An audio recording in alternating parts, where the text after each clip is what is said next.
Alright, so now we're going to do number 10. We're going to create a sketch on a plane. Start with a circle. Okay, we're going to create a circle with a diameter of 2. And then on the same center line of this right here, we're going to create another circle, a diameter of 2. And now we're going to dimension these center points, distances, and they're going to be 3.5. Alright, now we're going to make a line that is tangent from here to here, and the same on the bottom.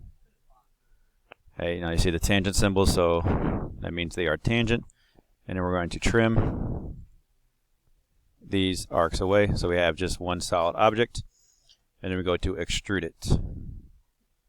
Okay, and we're going to extrude it up 1. Click OK. Now we're going to create a sketch on top of this and make a circle directly in the center point of this here. To make the center point pop up, just highlight or scroll over this arc and you'll see the center point.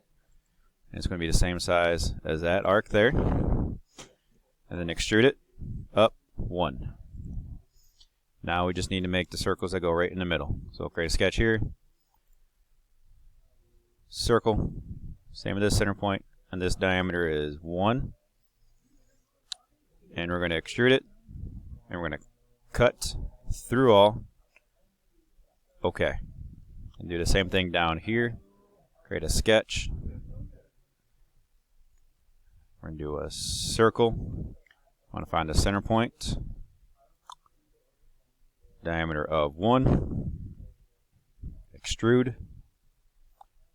Cut through all. And click OK. And that is it for number 10.